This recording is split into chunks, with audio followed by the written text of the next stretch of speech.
Olá, tudo bem?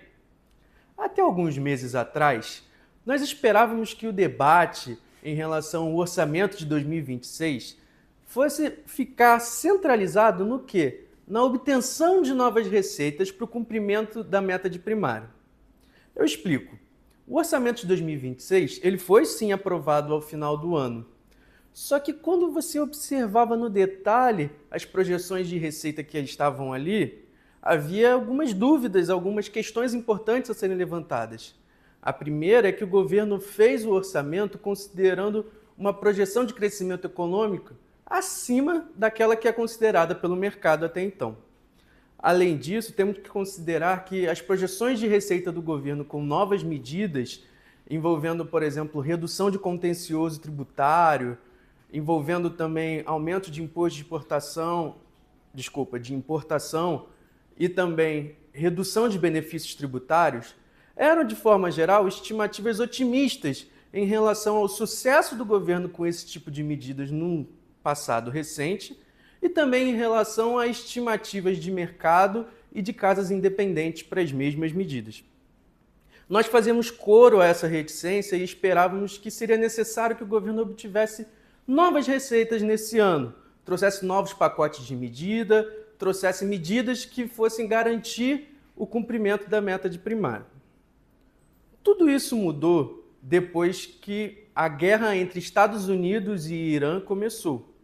Com a guerra, como sabemos, houve um choque de oferta negativo no setor de petróleo, atingindo o petróleo e derivados.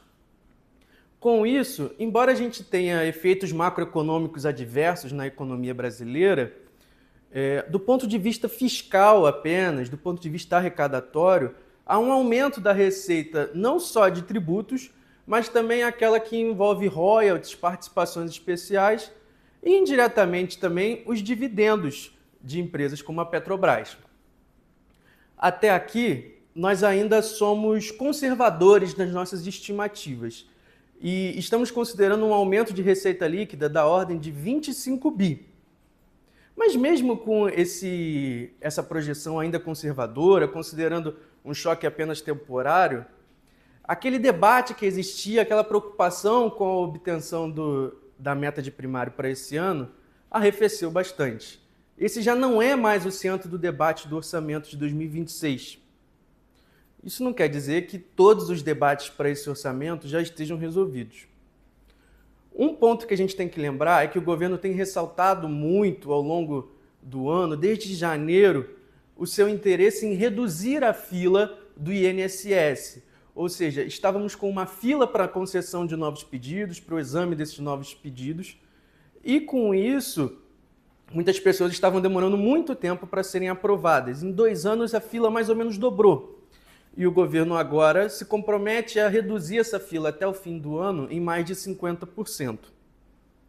Com isso, nós esperamos que vá haver um aumento da despesa obrigatória, se o governo cumprir com essa promessa, da ordem de 13 bi. Se aumenta a despesa obrigatória, o espaço para despesas discricionárias dentro do limite de despesas, ele reduz. E aí o que a gente tem que lembrar? Que o orçamento de 2026 já é um orçamento que está cercado de disputa por espaço para despesas. Se vocês lembrarem, desde a LDO, por exemplo, no debate de emendas impositivas, houve uma busca para antecipar o calendário desses pagamentos. Para quê? Para evitar deixar ele para o fim do ano e permitir que eles fossem eventualmente contidos ou contingenciados, e também aumentar o percentual de gastos que ocorresse antes da eleição, que ocorre em outubro desse ano. Assim, temos que levar isso em consideração, porque provavelmente vai haver um aumento da pressão sobre um orçamento em que já havia toda essa celeuma, toda essa disputa por espaço orçamentário. Não sabemos quais gastos vão ser priorizados e quais não. Então, esse debate precisa estar em foco. O segundo debate, tão ou mais importante, é a extensão das medidas mitigatórias que o governo vai ter no contexto justamente desse conflito entre Estados Unidos e Irã. Com o conflito, os preços aumentaram, como a gente já falou, e isso traz efeitos macroeconômicos adversos. Alguns setores já têm reclamado, caminhoneiros, setor de aviação. A própria população, per si, pode perceber um aumento de seus gastos, aumento de preços, e o governo já tem atuado para reduzir esses efeitos.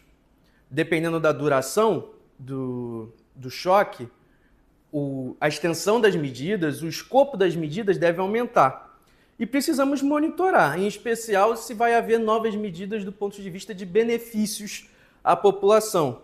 Porque esse tipo de medida, muitas vezes é aprovado com uma desculpa provisória, mas depois que o provisório entra em prática é muito difícil voltar atrás. Então esses são os dois debates que a gente ressalta para o orçamento de 2026 nesse momento. O orçamento, ele continua com o debate. O foco dele mudou. Se você gostou desse vídeo, curta e compartilhe os conteúdos da BRCG.